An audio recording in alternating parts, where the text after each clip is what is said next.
Сәлем достар, каналыма қош келдіңіздер. Осындай тәп-тәтті болып шығатын шығыс пирогын жасайтын боламын, яғни восточный пирог деп аталады. Сіздер де жасап, видеомды соңына дейін қараңыздар. Ол үшін бізге 10 бөлме температурасындағы сары май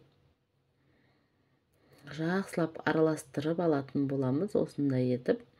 Енді қант салатын боламыз. Мен көптеу қант салып жүріппін. Өте тәтті болып кетті менде. Сәл аздау салыңыздар. 2 жұмыртқа салатын боламыз. Жұмыртқамызды да салып, жақсылап араластыратын боламыз. Яғни қамыр илегендей мыжғылап біріктіретін боламыз.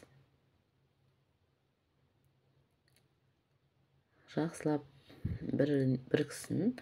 Осындай бізде қамыр болып шығады, жұмсақ болып. Енді пакетімізге салып 20-15 минуттай холодильнигімізге қойып қойыңыздар. Қамырымызды алып, осындай формамызға салатын боламыз. Жартысын алып қойыңыздар, шетіне керек болады. Жұқалап жайып шығыңыздар. Қасықтың немесе стаканның көмегімен осындай етіп тегістеп алыңыздар. Жұқа болсын, қап-қалың болып кетпесін. Шетін бәрін тегістеп алатын боламыз.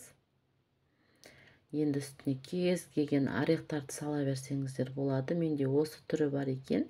Осыларды салатын боламын. Кез келген орехты сала берсеңіздер болады. Қазір түрлі орехтар көп, өте тәтті болып шығады. Осындай мен ең арзан сгущенканы пайдаланамын.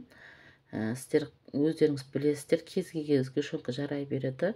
Сәл қымбаттауы болса, өте тәтті болып шығады. Енді 180 градуста 30 минуттай қойып қоямыз пешкімізге. Біздің пирогымыз пісті. Енді суыған соң мен бірақ шешемін формасынан.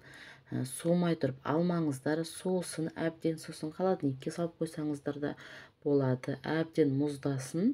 Мұздаған соң тіпті жақсы алынады. Әрі тәп-тәтті болып қатып тұрады сгущенкамыз. Енді осыны кесіп, сіздерге мені көрсететін боламын. Өте тәтті болып шықты. Әрі өте тез жасалады, оңай жасалады. Сіздер де жасап көріңіздер.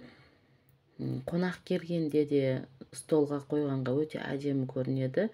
Әрі қолжетімді заттармен жасалады.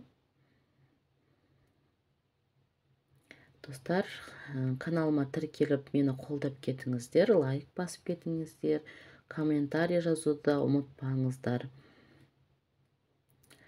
Ас болсын, рахмет.